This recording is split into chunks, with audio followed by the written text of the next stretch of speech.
but it is okay because we can make do. These situations always remind me of how we shouldn't count our eggs before they hatch because things go awry all the time. And when you are walking with the Lord, how things, like you can be just so much more patient and, just more patient and graceful through all of transitions. So again, I'm just trying to get this up. It's not wanting to pop up for whatever reason. So thank you for bearing with me. Like I said, technology, not really my friend.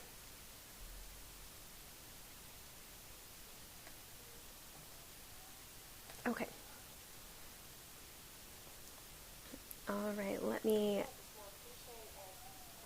turn off the sound so you can't hear me double talking.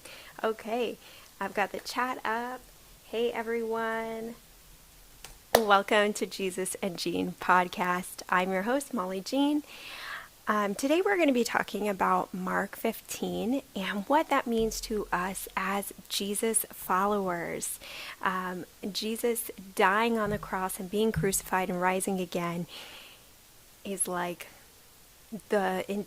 almost the entirety. It's not the entirety, but it's a really big portion of why we are Jesus followers.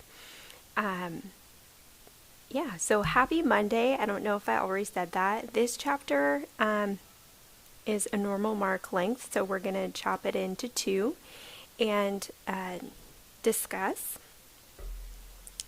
And thank you for bearing with me.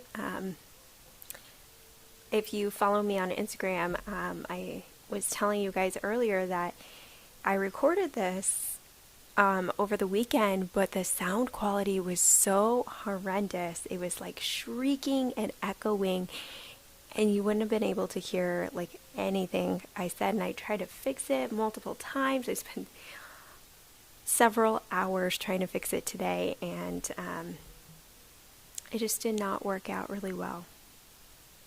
You guys may hear some singing in the background. That would be my lovely daughter. Alrighty, so without further ado, let us get into Mark 15. And as soon as it was morning, the chief priests held a consultation with the elders and scribes and the whole council. And they bound Jesus and led him away and delivered him over to Pilate. And Pilate asked him, "Are you the king of the Jews?" And he answered, "You have said so." And the chief priests accused him of many things, and Pilate asked him, "Have you no answer to make? See how many charges they bring against you." But Jesus made no further answer, so that Pilate was amazed. And now at the feast he used to release for them one prisoner for whom they asked. And among the rebels in prison who had committed murder in the insurrection, there was a man called Barabbas. And the crowd came up and began to ask Pilate to do as he usually did for them. And he answered them, saying, "Do you want me to release for you the king of the Jews?" For he perceived that it was out of envy that the chief priests had delivered him up. But the chief priests stirred up the crowd to have him release for them Barabbas instead. And Pilate again said to them, "Then what shall I do with the man you call the king of the Jews?" And they cried out, "Crucify him."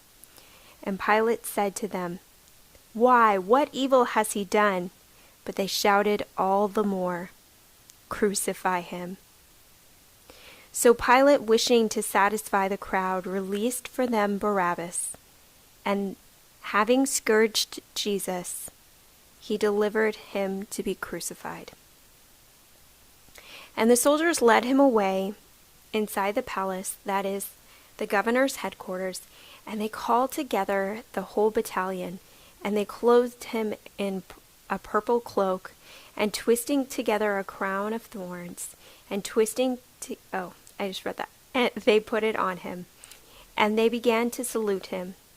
"Hail, King of the Jews!" And they were striking his head with a reed, and spitting on him, and kneeling down in homage to him. And when they had mocked him, they stripped him of the purple cloak, and put his own clothes on him, and they led him out to crucify him.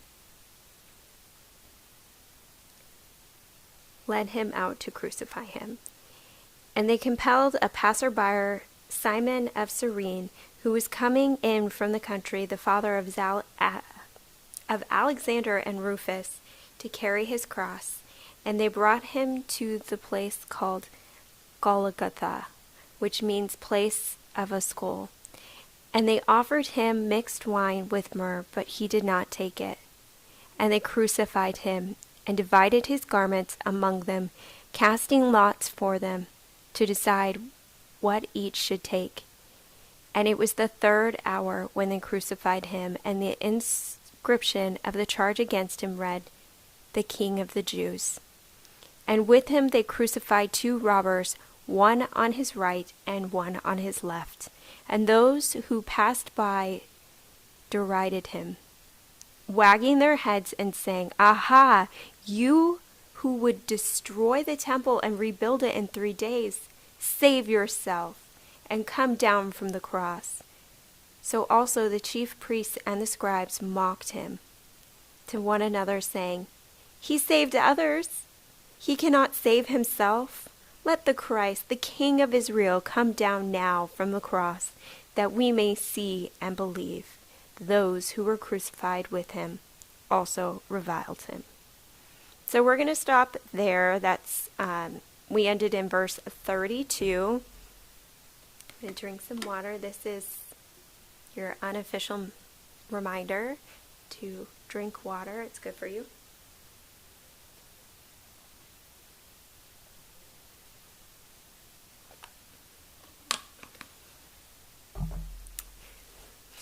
Okay, so let's start with the last part of that section and work our way up to the beginning of chapter 15. The part that gets me about this section is that, so they're mocking him, the scribes and the elders of the temple. These people are supposed to be leaders in the church. They're supposed to be helping other people know God. You know, they're supposed to be encouraging people to know God for themselves. Excuse me. And instead they are mocking Jesus, who is the Christ. And I am absolutely certain that they knew. That they knew he was the Messiah, that they knew he was the Christ, because they would have known the scriptures better than anybody else. And Jesus fulfilled all of the prophecies that were said about him. But in verse 31, it says, "So also the chief priests with the scribes mocked him to one another, saying, 'He saved others. He cannot save himself. Let the Christ, the King of Israel, come down now from the cross, that we may see and believe.'" And so the fact that they're saying, "Oh, if you just do this, we will see it and we will believe." And as many times as the rest of us have had these moments where before we came to Jesus to know him for ourselves, we said, you know, if you do X, Y, and Z, I will believe, I will follow you. We know the heart of these scribes and these chief priests. They know the truth and they refuse to follow Jesus. So if Jesus had gotten off that cross, if he had pulled the nails out of his hands and then pulled them out of his feet and just jumped down and said, "Hey guys, do you believe now?" I could almost bet with 100% certainty, it's like a 90%, that they still would not have believed. They would have came up with another excuse as to why Jesus could not be the Messiah.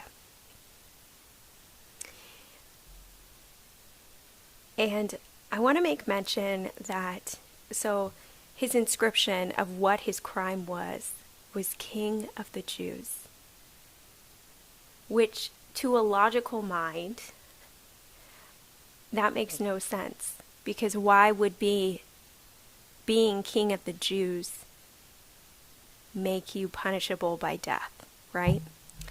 And I just think it's really interesting. So Barabbas, in the book of John names him as just a robber, but Mark names him as an actual murderer.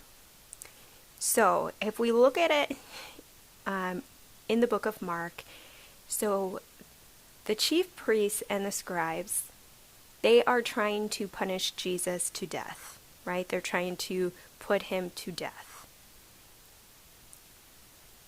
But they are asking for Barabbas, who has already put somebody to death.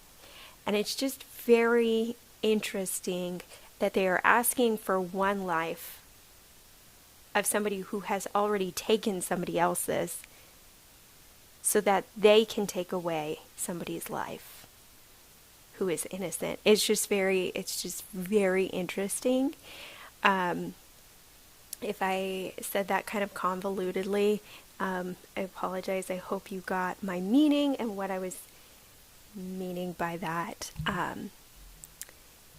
And it goes to show you that no matter what the time period is, no matter if it's thousands of years ago or 20 years ago or even today, we still have corrupt leaders that are letting criminals go free that should be put in jail, and they should be serving some kind of consequence, some sort of penalty, some sort of punishment, and they are putting innocent people away in prison and not allowing them to go.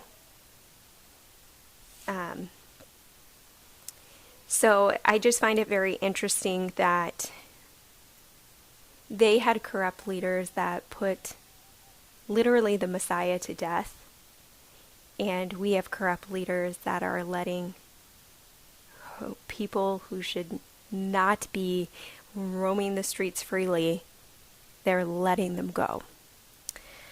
It's just very interesting how the world works and how the devil entices these people to do these acts of just evil. Because that's the only thing that can account for it, is when you go against what is right, then you are not following, what God has already set as the truth. You are going with the enemy, whether you mean to or not. So this section of scripture it breaks my heart, and it is so gut-wrenching, but at the same time, I know what's coming, and I know what's in the next chapter, and I know that Jesus rises from the dead and everything will be all right. But the fact that they are treating my Lord so horrendously, it's abominable how they are treating my Lord. And it breaks my heart that they mocked him, they spit on him, they scourged him, and they yelled, "Crucify him, crucify him." And I know we talked about this in John, that before we came to know Jesus, we probably were also the ones saying, "Crucify him." I know that I was a Pharisee at one point, and I know that I probably would have been standing with the crowd, because I used to be quite the follower and not so much a leader. And I used to just follow the crowd blindly, and I probably would have been one of those people saying, "Crucify him." And I know I say that and it sounds very light, but it's not. My heart is heavy thinking about that. But like I said, I know that there's hope. When I read through this, I know that there's hope. The disciples didn't know that there was hope. Remember, they scattered. We literally have a flight or fight mode. Peter, he fought. He was going to fight. He took his little dagger or sword out and he chopped off that guy's ear. The rest of them scattered, each to their home. They flight. They flew. They flew. They flew away. They scattered. And so the only one that we see that is with Jesus through the trial and then at the foot of the cross is John. Now, we don't know where he was while this was going on because it doesn't mention in John or Mark.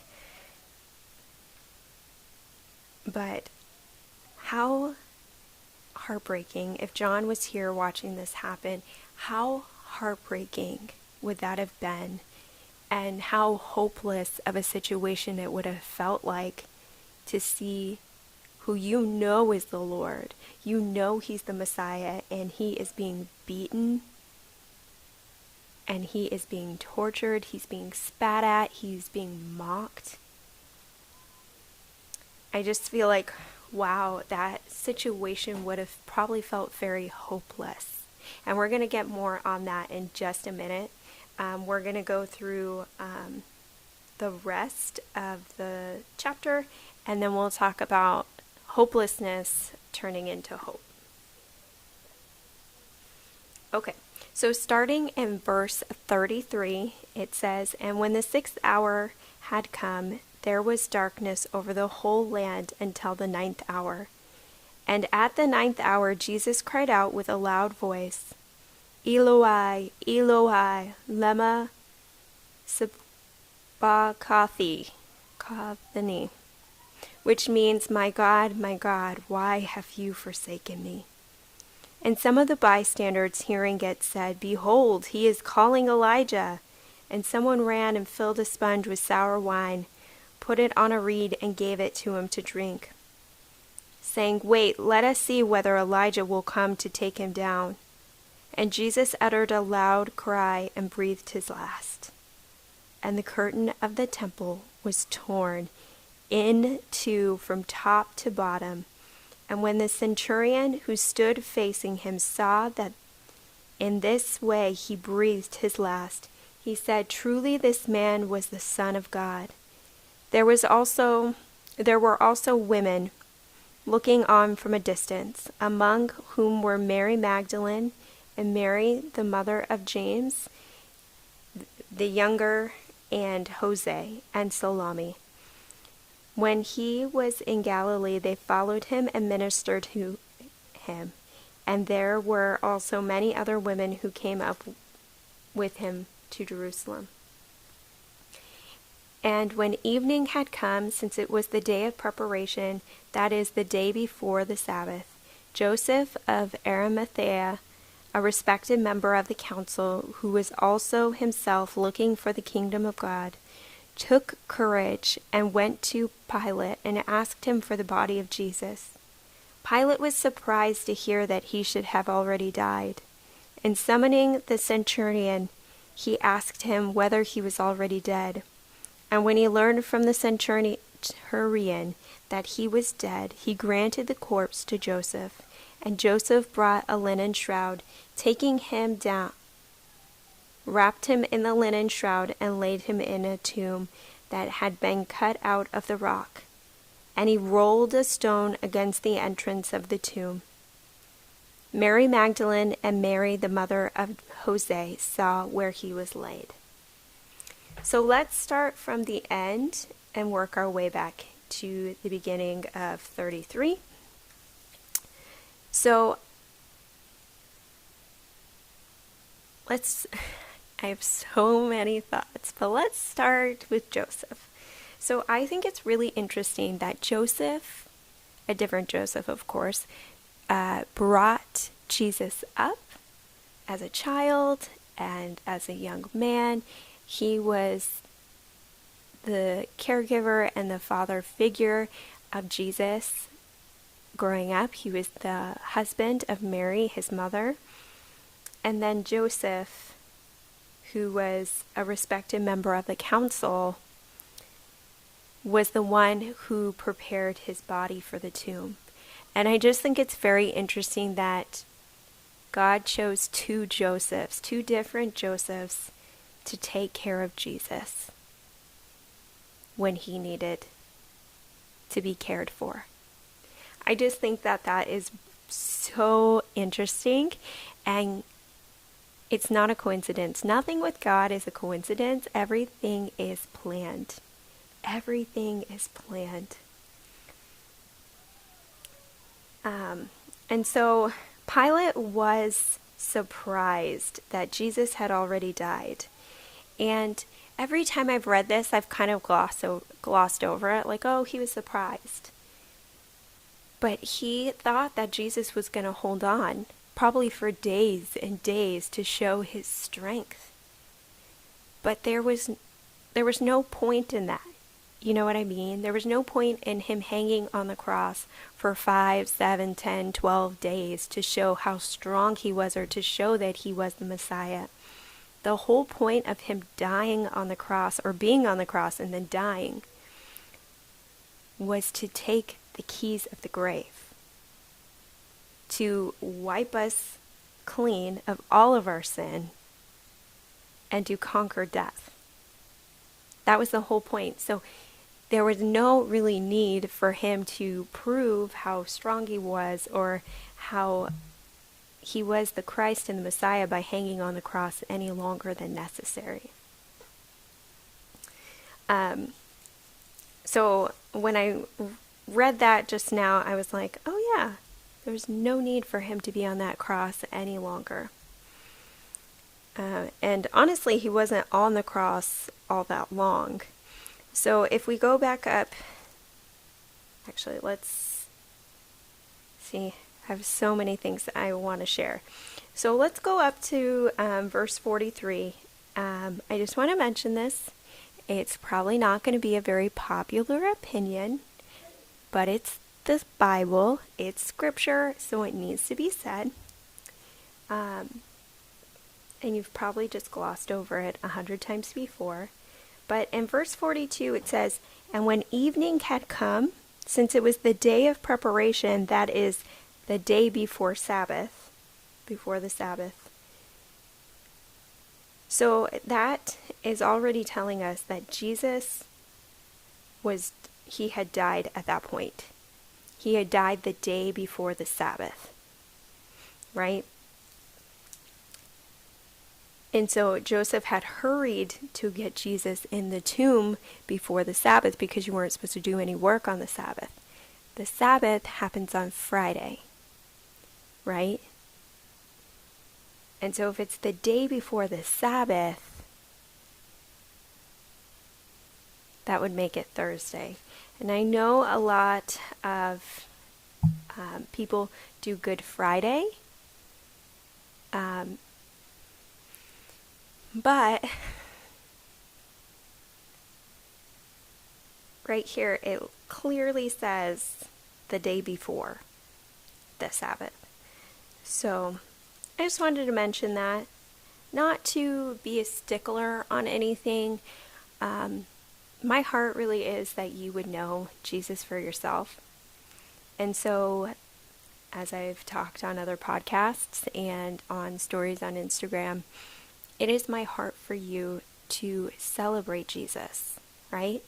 And there are quite a few holidays that I know that people celebrate worldwide that have the label of Jesus on them. They're like stamped with Jesus's name. But when you look at the symbols and the traditions, they literally have nothing to do with Jesus. And the symbols are just really just out there, you know? And like I said before in another podcast, you know, you have to really critically think when you are celebrating a holiday that atheists celebrate and it's atheists' favorite holiday. You have to really think, like, is this actually about Jesus? And most of the time, to the two big ones I'm thinking about, which you probably can guess what I'm inferring, the two big ones that people usually go to church at least twice a year for these two holidays. If you do a Google search on the history of both of them, you will find that they are actually pagan, and the early church, not the early church in the New Testament, but after that, brought in these pagan holidays into the church and literally just slapped Jesus' name on it and said, okay, you guys are good to go, as a way to bring pagans into church. So I say all that not to judge anyone, no. If it feels offensive what I just said, go pray about it. Because usually when something offends you, it's because your heart knows something already, and you should just go pray about it. As we're here to love the Lord and to follow Him wholeheartedly, so we want to make sure that we aren't doing things that the Lord actually doesn't like. Because all throughout the Bible, He says to keep holy what is holy. And He doesn't want like idols and what is His together. So if He doesn't want idols together with what is holy, then I can assure you that He would not want you to celebrate holidays in His name that actually have nothing to do with Him. And I say that in love. Because I had to figure it out for myself too. Anyway, going on. Let's go back up to 33. I want to talk a bit about the 6th hour and the 9th hour. So in my Bible, I don't know if you guys have these little footnotes down here. So my footnotes say that the 6th hour was noon and the 9th hour was 3 p.m. And it says, and when the 6th hour had come, there was darkness over the whole land until the 9th hour. So from noon to 3 p.m., it was dark. It was like nighttime in the middle of the day. Can you even imagine? And being the disciples who scattered, to their own homes and knowing the teachings of Jesus, can you imagine them at their homes on that day and it just goes pitch black in the middle of the day? And when I was talking earlier about how hopeless that probably felt, and they may have even started to doubt, like, oh my goodness, was that even the Messiah? Well, yes, it had to have been the Messiah because the whole world is dark right now. And I want to explain a little bit about why darkness came, why the curtain in the temple was ripped from top to bottom, and why Jesus says, my God, why have you forsaken me? So I want you to, for a second, as best as you can, imagine every person on the earth right now. That's a lot of people, right? Okay, now I want you to now think about all the people who have lived on this earth in the last century, since 1900 till now. That's a lot of people. Now I want you to think about every person that has ever lived on this planet ever. That is a whole lot of people, and my brain cannot even comprehend how many people have lived on this planet. Okay?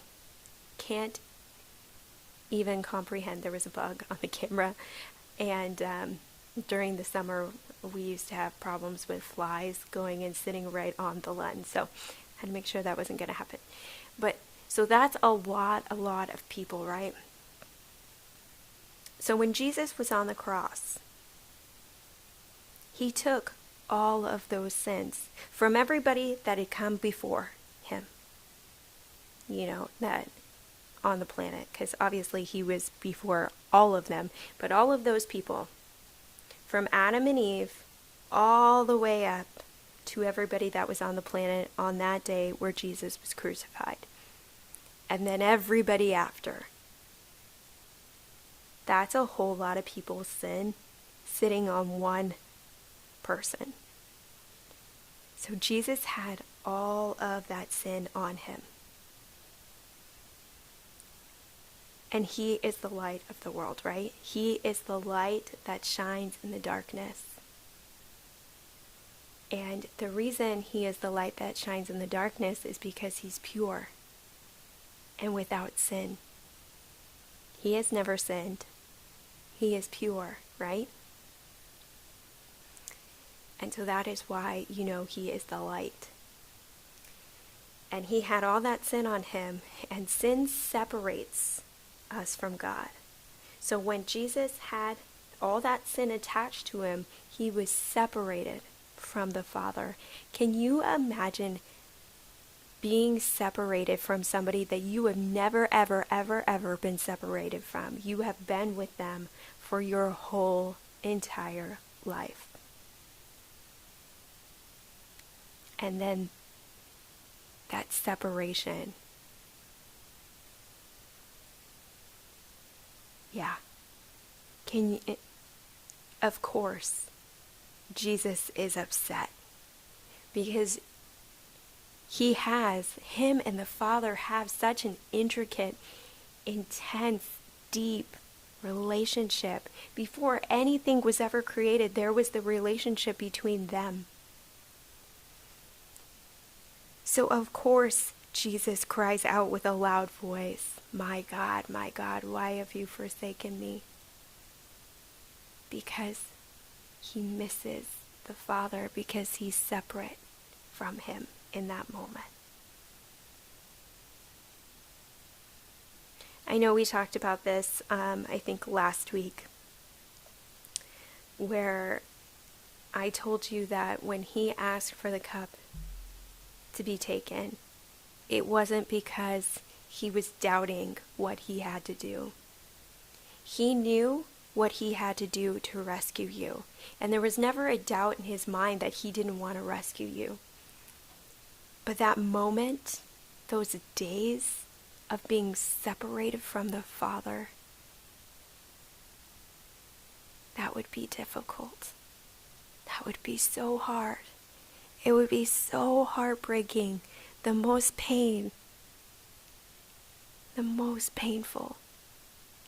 And that is what people will be saying in hell, because it will be the total absence of God. They will be forever separated, and they will be like, my God, why have you forsaken me?" But Jesus did it. He told us it was going to happen, and he did it for you and for me. That's how much he loves you. And I had to go through all of that. You have to know that he was separated from the Father, and you cannot take that lightly, because when you go through just John and Mark, that's all we've gone through thus far, you see how important the Father is to him. Everything Jesus does is what the Father tells him to. Everything he does is for the Father. And so,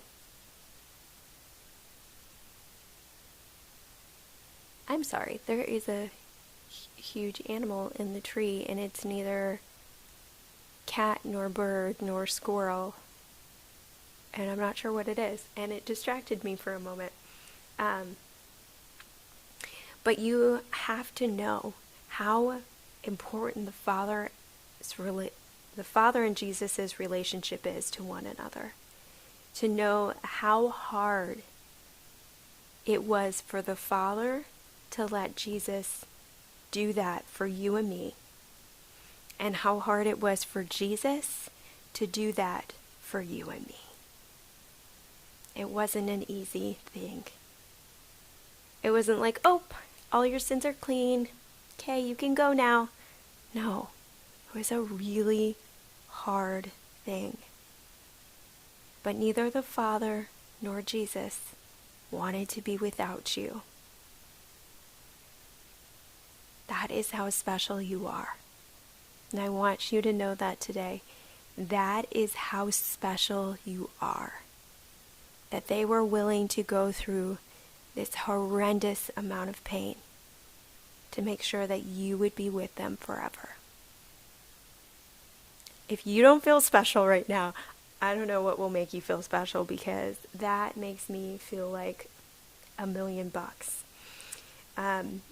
It makes me feel truly valued, and because Jesus did that, you have value and worth, which is pretty cool, and nobody can diminish that value, nobody can diminish that worth. It is the same from the time that you're born to the time you die. No matter what you do, your value and worth cannot increase or decrease.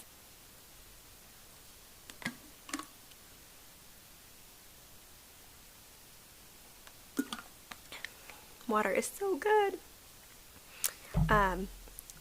So let's talk a little bit about why the curtain was torn, and then we will wrap it up because we've already been streaming for 36 minutes. Okay, so I don't have a lot of time to talk about this, and if you are brand new to the Bible, you're not really going to understand this, and those of you that have been through the Bible before, you will get the significance. But in the temple, there was a curtain. And the curtain represented the Holy of Holies, and only the priests got to go in there, because they were the ones that basically were communing with God. They kept all the laws, and when you went to go make sacrifices, they would do the sacrifice for you. So they were the only ones that got to go in there. And so when that curtain was torn, it was very significant because it meant that you no longer needed a mediator between you and God. You no longer needed a mediator because Jesus was your mediator, and he wiped you clean. And so once we go through the Old Testament and take a look at the temple and all of those things, I think you will understand the significance more of why it was so important that the curtain was ripped into. Yeah, and so the takeaway from this chapter is that Jesus did a big thing. He did a big thing with you in mind. This wasn't an easy journey. This was a hard one. And he did it for you. So even when it seems so hopeless, like those disciples, when it went pitch dark and Jesus was dead on the cross, they were probably like feeling so hopeless. But we know that he rises again. They didn't know at that moment that he was going to rise again, but we know the good news. So even when situations seem so hopeless, I want you to remember that Jesus is the light, and what he says will happen, will happen. He is our hope. He is our hope. So be encouraged. You are so loved. You are so valued by the Creator of everything. And be confident in that. Walk in confidence that you are loved and valued by the Creator. Okay? that is all I have for you today. I hope you will join me back here for Mark 16 on Wednesday. It might be live again because I pre-recorded it and I'm sure the sound sounds just like the other one. So we'll see how we get that done. Thank you for joining me today. If you have any prayer needs or found any cool nuggets, leave them in the comments below. I love seeing them. And you'll see if you ever read through the comments, I always reply back to you. I genuinely love reading the comments that you guys leave. It warms my heart up every time YouTube notifies me that I have a comment. I'm like, oh yay, my friends. You guys are my friends. And we get to do this journey together as a community, encouraging one another to stay the straight and narrow and to stay walking with Jesus. I hope you guys have a wonderful rest of your Monday, and I'll see you back here on Wednesday. This is Jesus and Jean podcast, and I am your host.